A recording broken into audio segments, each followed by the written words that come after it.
Bom dia, senhores. Mais um XP Connection no ar hoje para falar sobre petróleo, o que era o ouro negro, hoje não é mais. Estou aqui com o Gustavo Cruz. Bom dia, Gustavo. Bom dia, Celso. Bom dia a todos. Pois é, a gente vai falar hoje sobre petróleo. O Celso conhece bastante. Um pouquinho. Conhece bastante, sim.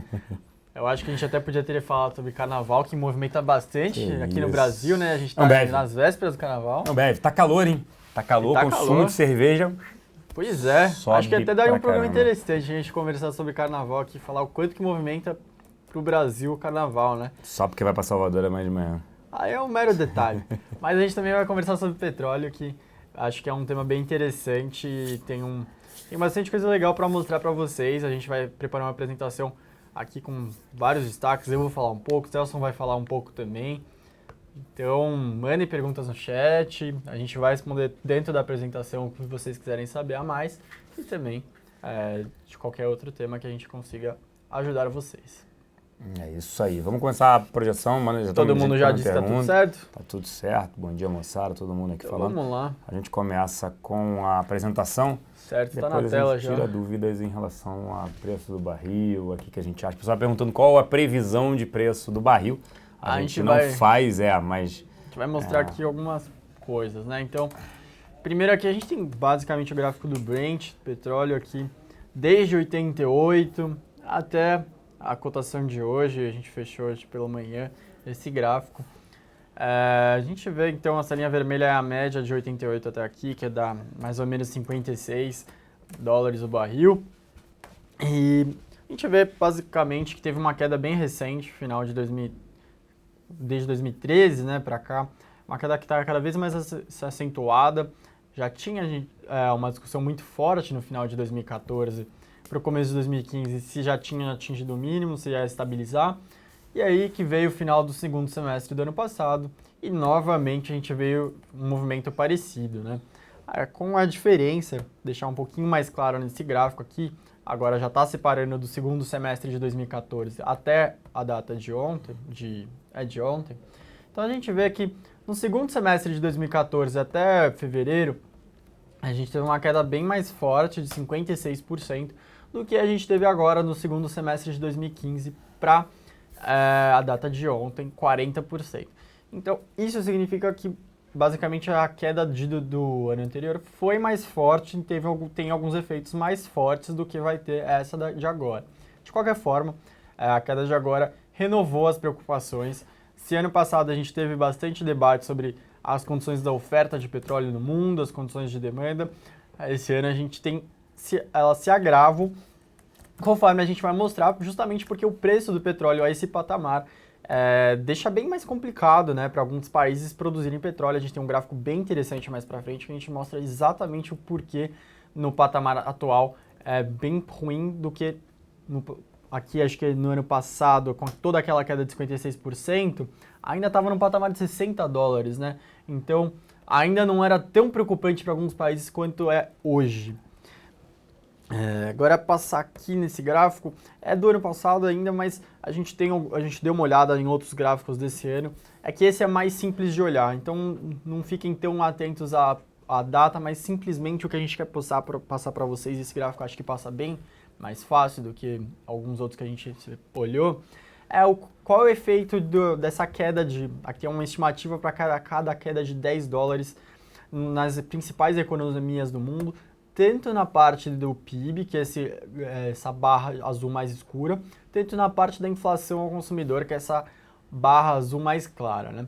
Esse foi um gráfico que viralizou bastante no começo do ano passado, mostrando isso, que como essas principais economias aqui são importadoras de petróleo, né, elas dependem bastante disso, elas têm um efeito no PIB um pouco ligeiro, mas tem uma impulsão no PIB, né, tem um crescimento um pouquinho com isso, porque não precisam gastar mais tanto com ele, mas também tem um efeito deflacionário, a queda dos preços do petróleo puxam para baixo o preço de regiões que têm problemas com deflação, né, como a gente vê aqui.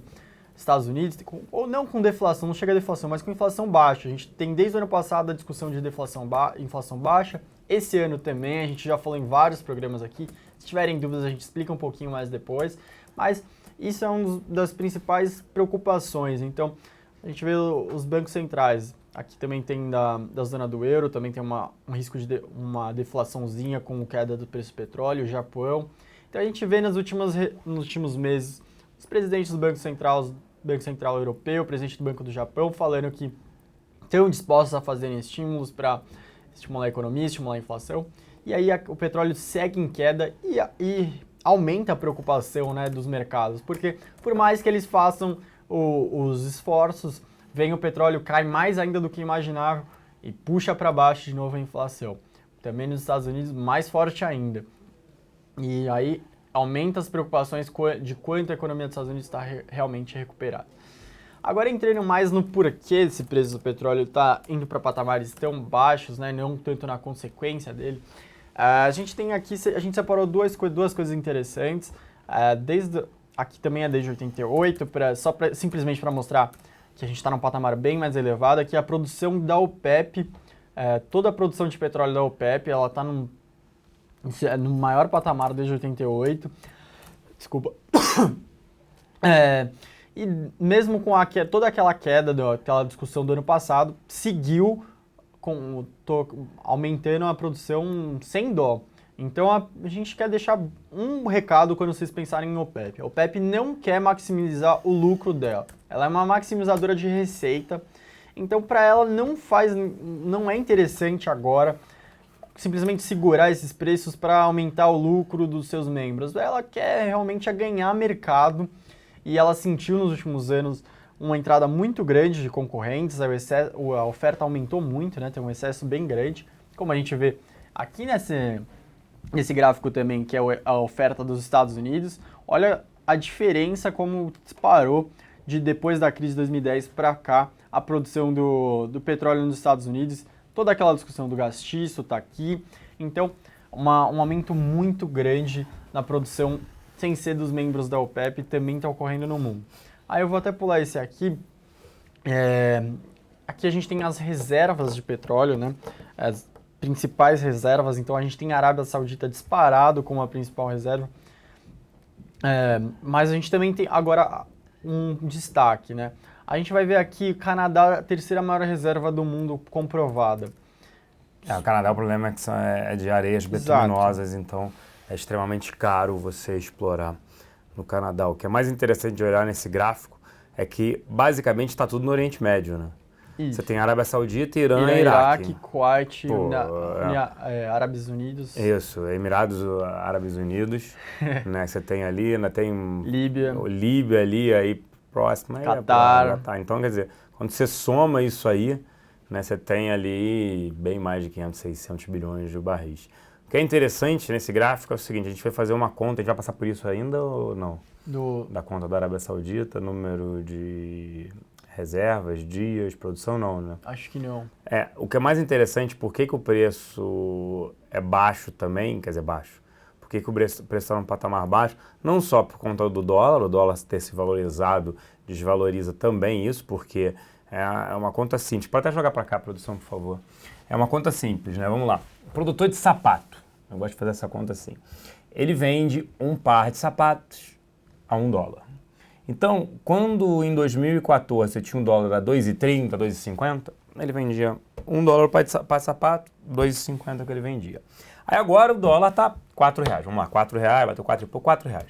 Aí ele vai vender para o exportador, né, o consumidor dele lá fora, $1, o exportador fala, não, você não vai ficar com todo o ganho do dólar. Vou te pagar 80 centavos de dólar. Mesmo assim, ele vai ganhar muito mais do que ele ganhava. Então, o valor acaba sendo menor, ele se reduz. É só para dizer o seguinte, em que sentido? A China desvaloriza a moeda, quando ela desvalorizou a moeda esse ano, o petróleo despencou mais ainda, porque é o grande importador hoje de petróleo. Os Estados Unidos virou net exportador, primeira vez em 40 anos.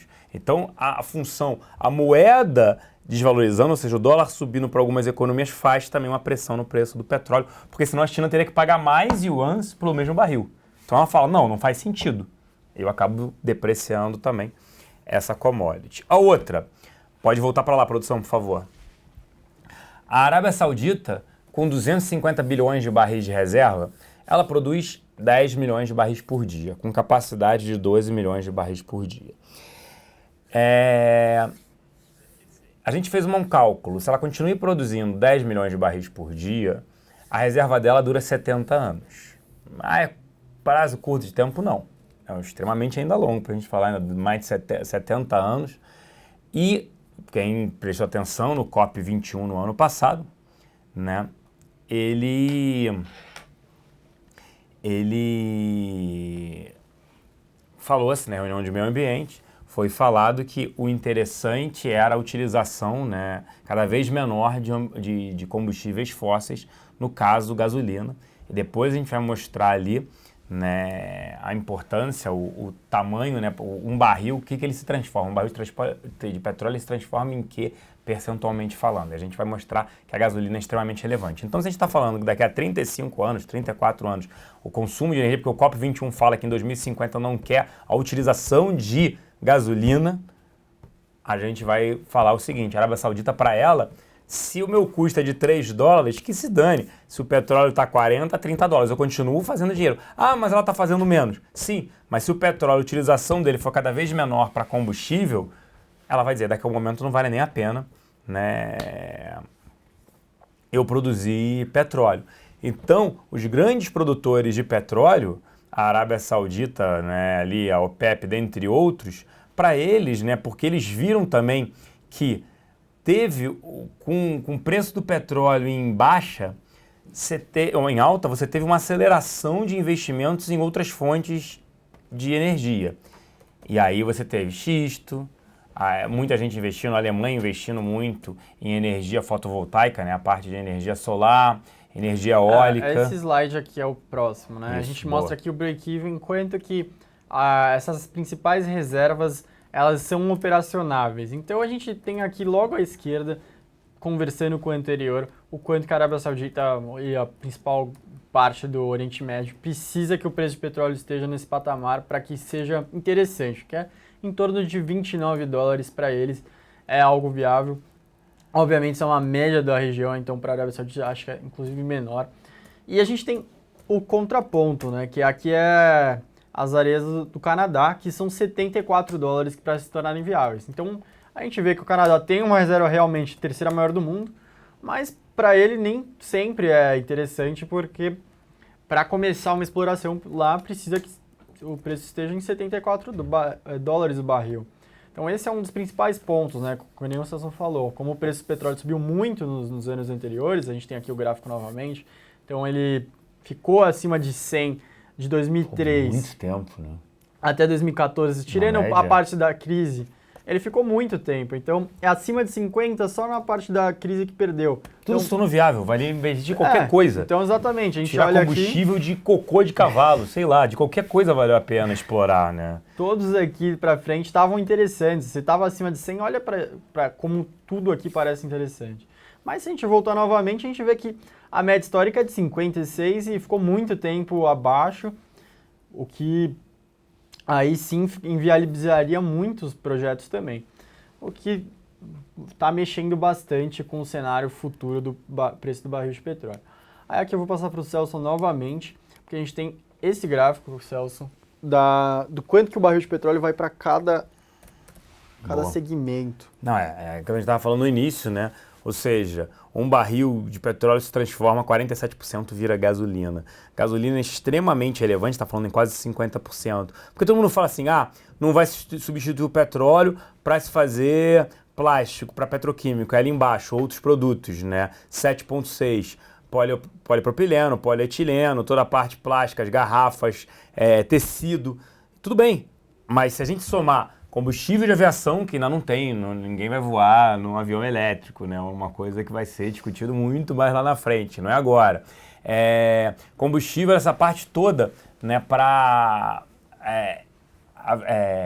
navios, o próprio GLP, o gás liquefeito de petróleo, petroquímico, a gente estaria falando de 53%, né? 50%. Até o próprio diesel ainda não é muito utilizado, ainda permanece sendo utilizada ali a gasolina. Então, se a gente arredondar para 50% a gasolina, a Arábia Saudita com certeza está olhando isso. Fora as questões geopolíticas, né? quando a Arábia Saudita ela não baixa o preço do petróleo, quem ela mais beneficia e quem mais ela prejudica? Ela beneficia os Estados Unidos, consumo por lá de 25 milhões de barris por dia, e prejudica, né, ali os grandes fornecedores que dependem de petróleo. É o caso da Rússia, o caso também da Venezuela. E os Estados Unidos tenta manter um controle ali, uns gastos deles diários com porta-aviões ali tentando manter aquele cenário, digamos assim, explosivo ali no cenário do Oriente Médio. Ele tenta manter mais calmo, digamos assim. Muitas perguntas, a gente tem o gráfico da Petrobras, que já vai falar depois, falar agora. Tá $1? Pode botar. Então, da Petrobras... Quase $1, né? Ela foi para quase $1, tá desde 2010, né? Olha o que aconteceu. Esse está em reais, se fosse em dólar estava pior ainda, ela bateu R$30, é o patamar que ela está. Uma empresa extremamente endividada, né? Se a gente voltar aí, em 2010 começou, quer dizer, em 2009 julgaram que era marolinha, começaram-se os subsídios, né? Porque venderam carros pra caramba em 2009, começaram os subsídios para preço de gasolina e diesel, começou-se em 2010, início, terminou-se em final de 2014, com o anúncio de reajuste de preços de combustíveis. A empresa tomou um prejuízo nessa linha abastecimento, que nada mais é do que... Por isso que não tem refinaria privada no Brasil, porque não dá para ter refinaria, dado que você tem uma empresa que controla e baixa o preço, sobe o preço, contrariamente ao mercado. E aí a empresa tomou um prejuízo de R$60 bilhões nessa conta de abastecimento nesse período, fora fraudes, desvios e incompetência, mais 50 bi, desculpa, 110 bi de problemas para a companhia, e aí vem a tempestade perfeita, né? Em 2010, a licitação, a Petrobras, o modelo de partilha, ela tem que entrar com 30% de participação em cada bloco.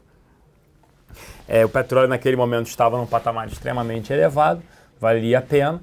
Hoje a gente tem um governo não licitou, recebe menos royalties, estados como Espírito Santo e Rio de Janeiro praticamente quebrados, por conta principalmente acreditavam que o preço do petróleo ia permanecer acima de $100 e iam receber royalties ad eterno naquele valor, naquele montante. E agora a gente tem um custo de extração mais participação dos royalties na casa de $16, $17. A Petrobras vende o Brent, vende o petróleo dela em relação ao Brent com desconto de $10, porque o petróleo ainda, a maioria do petróleo processado da Petrobras é pesado, aí por isso esse desconto de $10, então o Brent está 30, 35, beleza, vai vender a 20, $25, com custo de extração mais participação especial de $17, como eu citei, fora custos com despesas administrativas, vendas, tudo isso, alguns blocos muito provavelmente estão inviáveis para exploração nesse patamar de preço de petróleo. Então, fora isso, tempestade perfeita, como eu falei, é uma empresa que tem um endividamento de 506 bilhões de reais, quer dizer, isso final do terceiro tri, com 73% em dólar, mais 8% em euro, e isso só subindo, ou seja, mais de 80% do endividamento dela está em moedas que não param de subir, dólar e euro, em relação ao real. Dívida líquida sobre EBITDA de 5,3, também deve subir. O ideal fosse que ela trouxesse para 3,5, ou seja, precisaria de um aporte de capital de 120 bilhões de reais e, em contrapartida, a parte de arrecadação dela de receita, que é a venda de petróleo, que é o principal negócio da companhia, vem com o preço do petróleo caindo, arrecadando cada vez menos. A tempestade perfeita precisa de um aumento de capital. Já vem fazendo desinvestimentos, venda de ativos que não consegue realizar, a verdade é essa, venda de ativos, quem vai comprar ativo atrelado a petróleo num patamar como esse vai ter que ter um desconto grande, quer vender a Braskem, abrir capital da BR Distribuidora, dentre outros, pode jogar para cá, por favor, produção. Então é um cenário altamente desafiador, a gente segue short no ativo. Mas vamos lá falar sobre os preços. Deve ter muita pergunta. Pô, pra caramba. Qual a previsão para o preço do petróleo de vocês? A gente não faz, Fernando, a gente sabe que se a gente fizer uma previsão vai estar errado, mas acho que vai ficar entre 30 a 40 dólares esse preço aí para esse ano, que é altamente prejudicial. Lembrando que a BP falou que o investimento no pré-sal teria que ser com petróleo a no mínimo 45 dólares, daí para cima. E se você olhar no plano de negócio da Petrobras, que ela enviou em janeiro, meados de janeiro, eles colocam, o petróleo estava 30 dólares, preço médio do petróleo no ano, 45, quer dizer... Por que botou 45? Precisava subir 50% para fazer um médio de 45 em vez de botar 30? E tem gente falando que isso tudo é um golpe para privatizar a Petrobras. Não é sério, não foi aqui no chat, mas existia um comentário disso. Tudo que está acontecendo com a Petrobras é um golpe. para passar ela, que nem fizeram com a... Bom. É isso aí. Bom, você pegou várias perguntas aí.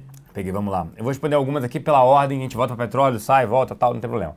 Por que o Itaú teve um lucro estratosférico e caiu forte ontem junto com o Itaúsa? Eu estou comprado nos dois.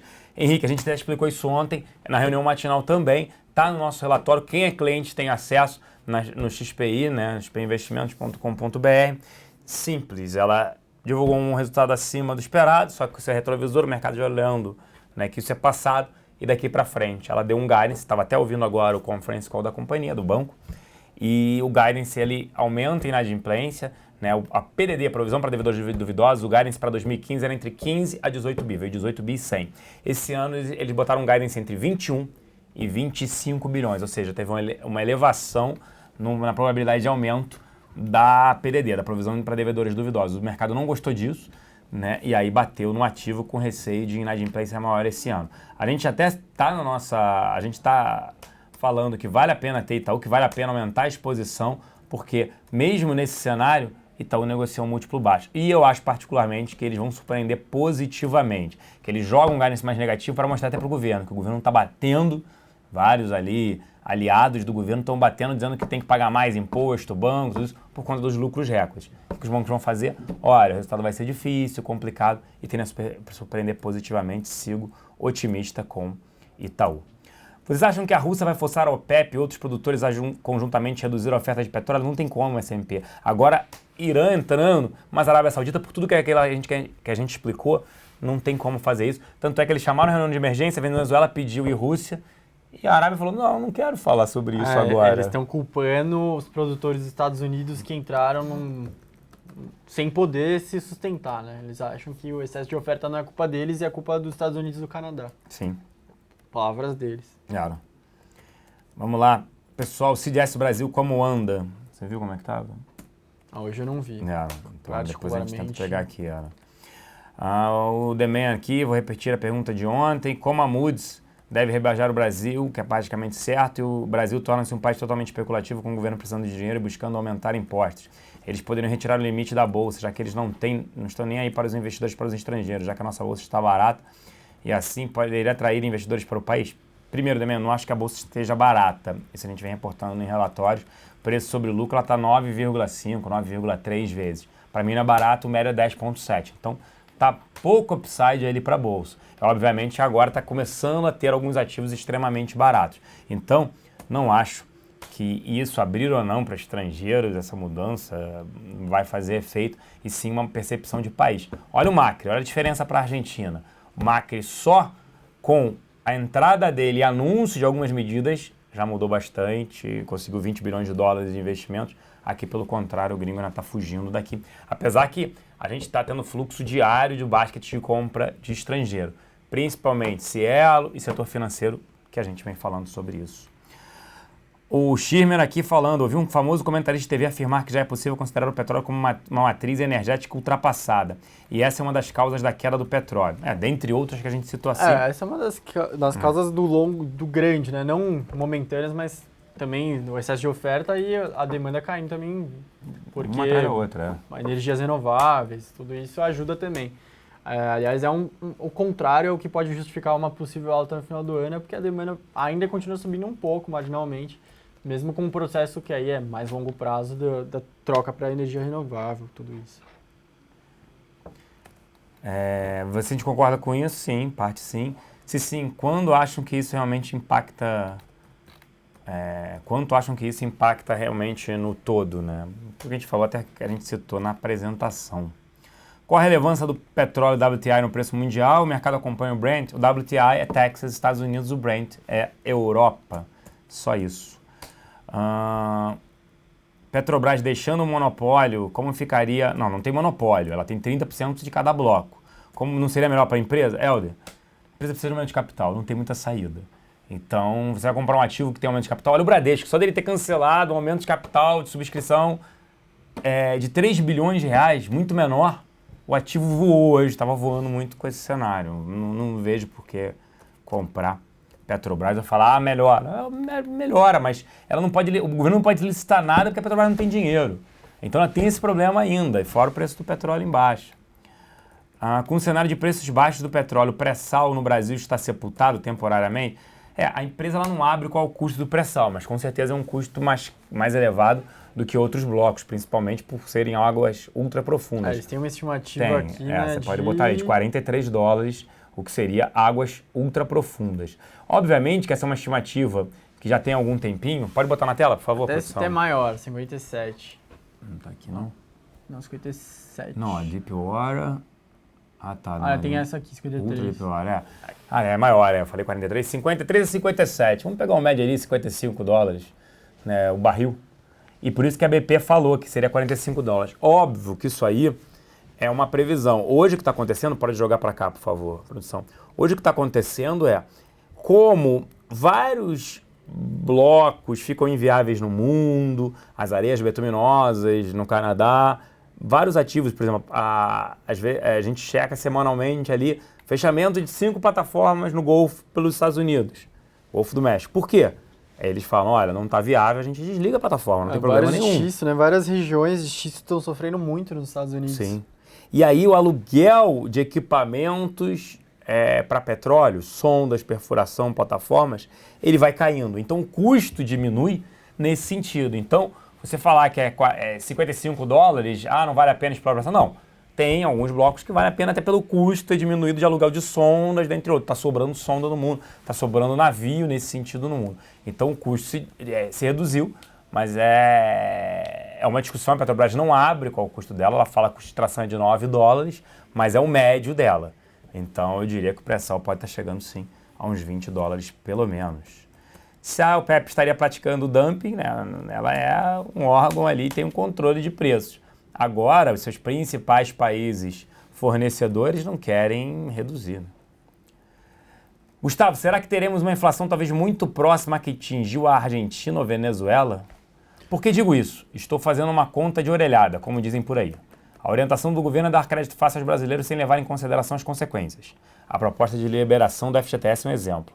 Ontem ele já sinalizou que não deveremos ter uma subida de juros, talvez até uma queda. Sim, hoje saiu no Estadão que o governo vem pressionando o Banco Central por uma queda, né? Até escrevi sobre isso. Hoje saiu no boatos em fontes, mas o próprio presidente do PT, o Rui Falcão, já falou várias vezes. Né?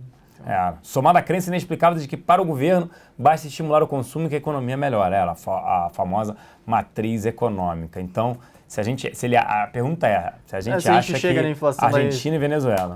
o que a gente diz é o seguinte, né? A gente não chegou em hiperinflação do dia para a noite. É um processo que vai se construindo ao longo de vários anos. E é isso, você não vai percebendo que você está entrando em hiperinflação. É sempre aquele, não conseguiu cumprir, subiu mais um pouquinho, aí a gente chega em 2018 com quase em 20%, e daí vai estourando. É assim que você chega no cenário de Argentina e Venezuela com hiperinflação, é esse. É o que a gente repete, basicamente. Hoje, a gente tem vários problemas no país que, por enquanto, ainda são... O custo de resolver esses problemas ainda não vai destruir o país. Não vai ser tão crítico assim. Mas conforme vai deteriorando e vai postergando essa hora de resolver, aí sim é exatamente esse caso. Aí a consequência e o custo de resolver os problemas vão ficando cada vez maiores e a coisa aperta. Assim chegaríamos no caso, a gente já está vendo que as projeções de inflação já estão subindo de todos os próximos anos. Vamos ver. Eu espero que não, né? Torço para que não. Vamos lá. O Helder pediu para comentar sobre Minerva, BIF, é um ativo que a gente gosta, principalmente por parte do segmento de exportação. Se tivesse que ter um ativo em frigorífico, apesar de eu não ter nenhum em carteira, seria só Minerva. Tá? Pessoal perguntando aqui sobre minério. Minério é um pouco diferente de petróleo, né? Minério, não só você não tem um bem substituto hoje, né, para fazer aço. As três principais produtoras, BHP, Rio Tinto e Vale, né, no mundo. Então, é um ativo que você não encontrou um bem substituto diferente do petróleo, que a gente já tem fontes de energia aí substituto. E até, o Kim sempre fala isso, né? O carro já está sentado hoje num carro sem ser o elétrico, obviamente. O negócio, pô, tá uma combustão, né? Então, isso tem que acabar. Então, minério, acho que ainda vai continuar pressionando a Vale, sim. A gente não recomenda, a gente está short em Vale. China desacelerando, a pergunta é para quanto ela vai desacelerar. Soft land ou hard land, provavelmente um pouso forçado, hard land. E isso gera um preço do minério menor. A gente segue não recomendando Vale e, no caso, até recomendando short. As reservas provadas do Brasil tendem a subir ou cair nos próximos meses. S&P, elas caíram até, apresentou uma queda, sim. E aí pode ser que até a Petrobras entregue, né, algumas reservas, porque ela tem que anunciar, quando ela anuncia a descoberta de uma reserva, ela tem que explorar, ela tem um prazo para explorar. Agora não fugiu a cabeça junto à ANP. Então pode ser sim que ela entregue algumas reservas. Muitos analistas falam que o Brasil atual é o paraíso da renda fixa. Com esses juros altos fica difícil optar por outro tipo de investimento. Em muitos casos a renda fixa ganha rendimento até do negócio próprio. Acho que o Celso já disse isso em outros P-Connection. A pergunta é, por quanto tempo mais um país vai aguentar a falta de investimentos na economia real? Eu acredito que em 2 anos. Era a discussão, né, das eleições, Sim. Era vamos passar a economia para ser uma economia com um investimento maior, essa era a discussão. Sim. Então, é bem claro, acho que infelizmente não está sendo colocado, mas que é o que a gente precisa para voltar a crescer e chegar num crescimento mais sustentável para o longo prazo. A gente tem uma taxa de investimento, sempre teve, mas estava muito baixa nos últimos anos, e a gente está vendo agora com toda essa piora da economia, a gente perder muito investimento para os países vizinhos, né? O aumento de impostos, a burocracia sempre foi grande, mas e agora a piora ainda maior. A gente está vendo indústrias deixando de ficar aqui, indo para o Paraguai, indo para o Uruguai, voltando para a Argentina. Sim. E isso é muito ruim, muito crítico para cá. É o que a gente está sempre comentando, mas acho que o investimento realmente está ainda piorando mais. Você vai ter quando tiver essa ruptura, não acredito... Porque sempre tinha aquele preconceito com alguns países da região que eles fizeram o dever de casa nos últimos anos. A gente não discute mais a situação macroeconômica de vários países da região, óbvio, tem Venezuela, ainda tem Argentina, mas de outros, como Paraguai, Peru, Colômbia, essa discussão que a gente está tendo agora já é ultrapassada para eles, sim, infelizmente. Eles já estão fazendo discussão de aumentar a produtividade, discussões microeconômicas mais interessantes que a gente, infelizmente, falhou nos últimos anos para alcançar também. A gente foi ultrapassado por esses países. É isso aí. E os investimentos vão vir quando você tiver uma situação clara ali do PT não conseguindo ficar no poder nas eleições presidenciais. Quer dizer, você já vai ter uma ajuda agora nas eleições municipais desse ano e depois nas eleições presidenciais. Por isso que eu acho que essa situação tende a melhorar a partir de 2018. É muito tempo. Para o país não é muito tempo não, gente. Olha a Argentina, foram 12 anos de Kirchner no poder. Macri entrou, sem ter reserva nada. O CDS deles é menor do que o nosso. Depois de 30 anos, os bancos vão deixar de ganhar dinheiro no Brasil em 2016, é que o mercado precificou. Não vai deixar de ganhar dinheiro, vai continuar, o lucro foi recorde ano passado. Esse ano pode não ser recorde, não surpreender como foi 2015, mas vai continuar ganhando dinheiro, receita de tarifas. Os bancos mudaram muito, né? Hoje eles têm, a parte de seguros é relevante, 30% do resultado do Bradesco é seguros. Então você tem outros segmentos, não precisa só pegar dinheiro e emprestar dinheiro. Pelo contrário, até eles nem querem o nosso dinheiro. Se você botar o dinheiro lá, eles vão te pagar 80% do CDI. Então venha para cá, a plataforma da XP tem produtos é uma plataforma aberta com diversos produtos. Debênture incentivadas, IPCA sem imposto de renda, mais uma taxa. Tesouro também, tem vários ali, CDBs com retornos bem acima aí dos retornos dos grandes bancos, que são monoprodutos. Peraí. Se a gente ficaria short em Santander... A pergunta, não sei, tem um tempinho que eu não olho assim o banco. Eu prefiro ficar short até em ações de commodities, ainda em Vale, em Petro, Minas, por exemplo. E aí você pode até comprar no long um ativo como Itaú, Itaúsa, Cielo, CETIP, outros ativos ali, BB Seguridade, Sul América. Eu prefiro uma carteira do que ficar só num ativo para não sofrer short squeeze, nada disso. Você já comentou sobre o Banco do Brasil? Não comentei sobre o Banco do Brasil. É um ativo ainda gerando um retorno pior, ainda a empresa tende a subir. Gerou um ROI de 14%, isso já é no terceiro TRI, isso já é a taxa Selic, ou seja, por que vai negociar a BUC, tem que negociar com desconto mesmo, sendo que o maior retorno que o banco gera vem da Cielo, que ela tem 28,65%, e do BB Seguridade, que ele tem 67%, 66%, alguma coisa assim, na BB Seguridade. Então o retorno mesmo do banco acaba sendo um retorno negativo, por conta dessa parte de empréstimos, tudo isso, subsídios dos governos do governo federal para a economia. Então a gente prefere ficar fora, segue em Itaú. Né? Quando tiver uma clareza melhor, uma mudança de governo, sim, Banco do Brasil voaria. Se tivesse impeachment, Banco do Brasil voaria. Ambev, Fábio Almeida, a gente segue gostando, principalmente agora, clima esquentando, carnaval, a empresa consegue repassar custos, né, faz hedge dos seus custos em alumínio, milho, arroz, né, que ela acaba fazendo grande parte da sua cerveja, é isso. Então, 70% de market share, a empresa com caixa líquido, né, não tem dívida hoje, o caixa dela líquida é na casa de 7 bilhões de reais, é uma empresa que a gente gosta bastante. Gustavo, continuamos e continuaremos com a produtividade baixa, pois não vemos nenhum setor investindo mesmo com o dólar nas alturas. Qual setor seria promissor e deveria investir nesse ano para se dar bem no mercado internacional? Essa questão da produtividade é o que a gente estava tentando comentar um pouco agora, né? Que é o que os outros países da região estão fazendo, diversos incentivos fiscais, investimento em infraestrutura, tudo que a gente deveria ter feito, né? E a gente não vai fazer, a gente está com um problema fiscal bem maior. E até juntando com uma pergunta aqui, a questão é se esse custo suporta até 2018. A gente acha que se piorar num patamar, né, Celso, alguma coisa acontece, os políticos têm um time muito diferente da economia, mas se chegar numa situação cada vez mais crítica da economia, uma hora a gente acredita que eles acordem e realmente comecem a passar as medidas necessárias para arrumar a casa, né? Mas, de qualquer forma, a sinalização atual ainda é que não estamos perto disso. Ontem a presidente Dilma vai no Congresso e fala sobre a reforma da Previdência, e aí o ministro da Previdência diz que é contra, né? Que não é totalmente a favor. Então a gente vê que se o próprio governo não apoiar o que o governo defende, a coisa não anda. Honestamente, ainda não enquanto a gente estiver vendo isso, não dá para falar que está andando.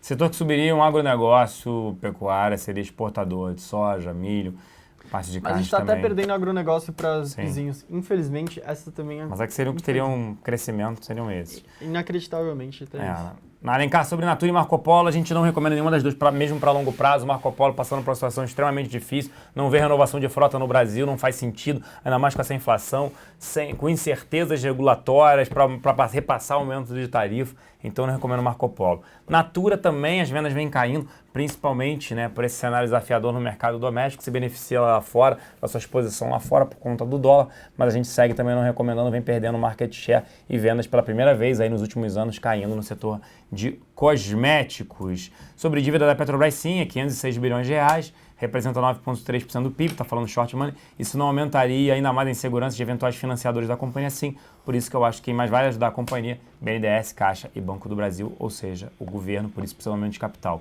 O que a gente acha do setor elétrico, as recuperações de reservatórios, pelo fato dos valores das ações para o longo prazo, sigo não gostando do setor elétrico, principalmente por conta de interferência governamental, cenário segue desafiador e com esse governo, dado que é um setor regulado, a gente segue não recomendando exposição. A única ação que recomendaria seria Equatorial, uma distribuidora totalmente privada, né, que valeria a pena, sim, investir. Se eu posso comentar sobre a ida da Dilma ontem ao Congresso? Sim, mas não vi nada de novo, né, vaiaram ela, né, vi até... acaba sendo, concordando ou não com o governo, uma falta de respeito ali, né, esse decoro parlamentar, né, eles vaiando, mas ela quis tentar, né, melhorar um pouco a situação, ver como é que seria recebida. Quando ela falou de CPMF, a maioria vaiou, né, um cenário altamente ali desafiador, não está conseguindo governar, entendeu? Grendene e OSP... Continua no limbo, né? Mostrou que continua no limbo. 5%, né? Saiu o Ipsos lá. Não tem nem rejeição para tirar, nem apoio para governar e passar medidas. Então, limbo ainda é a situação, infelizmente. É isso aí. E OSP também não recomendo, entra no mesmo caso Marco Polo, a liquidez caiu para 3 milhões de reais, infelizmente, Marco Polo, Randon e OSP, num cenário extremamente desafiador. Grendene é uma empresa melhor, até porque ela consegue essa parte de exportação, ela poderia se beneficiar, mas a gente segue ainda de fora, até porque boa parte do seu produto é plástico, então o preço caiu do petróleo, a nafta caiu, ajuda ela também, mas eu não vejo recuperação no mercado doméstico, no mercado externo sim, mas não no mercado doméstico, eu ainda prefiro ficar fora, principalmente ações de consumo. Se Itaúsa é bom para o longo prazo? Sim. Itaúsa segue igual ao Itaú, a falta de decoro é aplaudir a presidenta, né? Mas é errado, né? Acaba sendo ali, vaiar, ficar de costas, né? Isso é postura, eles sabem, né? É para que isso não se replique, né? A gente viu na votação né, do Eduardo Cunha no ano passado sobre a parte do rito, teve soco, cabeçada, empurrão, xingamentos, né? Quer dizer, é isso que a gente quer que a nossa população, né, que os brasileiros vejam. E aí um líder do governo, né, do PT, Cibá Machado, vem e fala que é normal acontecer aquele tipo, né, violência, briga, né, entre os deputados, os congressistas. É lamentável esse tipo, porque isso dá um exemplo, né? Quer dizer, pessoas que foram votadas para estar ali representando a população, saindo tapa, soco, cabeçadas. Então, assim, é impressionante isso. Isso não serve de exemplo, não deve servir de exemplo para ninguém, né? Sobre Via Varejo também seguimos não recomendando exposição. Um cenário altamente desafiador. Tinha uma casa aí concorrente que estava quando o Pão de Açúcar, né, que é a controladora, estava R$100 e recomendava a compra. Aí hoje reduziu o preço para 55 e recomenda a compra. Pô, R$100 estava com compra, o ativo está 38, 37 reais, aí reduz para 55 e mantém compra.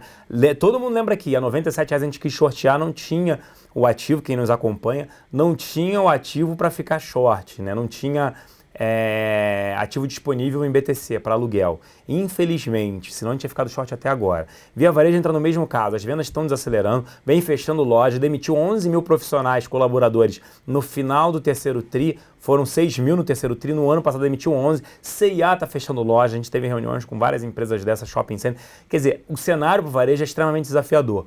E cenário para o varejo de eletrodomésticos, eletrônicos, que é o caso da Via Varejo, que é Ponto Frio e Casas de Bahia, também, então fico fora. Rumo 3 precisa de aumento de capital, é impressionante isso, então é outro problema, tá ok? Senhores, é isso que eu falei, tem que respeitar o cargo. Independente se eu concorde ou não com o governo dela, você tem que respeitar o presidente nesse caso. Não vai nem tinha deputado de costas, né?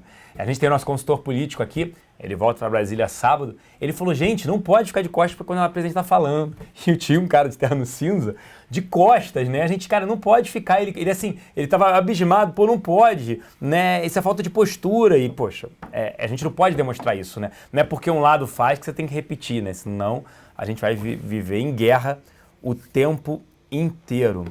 Tá ok, senhores? Eu vou ficando por aqui, né? Eu vou ficando por aqui, termino o XP Connection.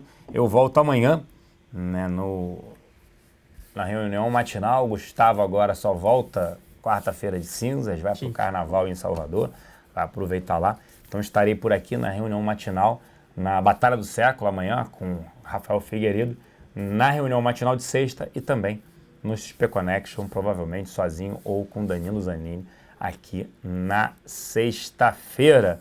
Vou ficando por aqui. Um grande abraço, uma grande quarta-feira a todos. Até lá. Tchau, Celso. Tchau, pessoal. Muito axé. Até semana que vem. Isso, muito axé. Um abraço.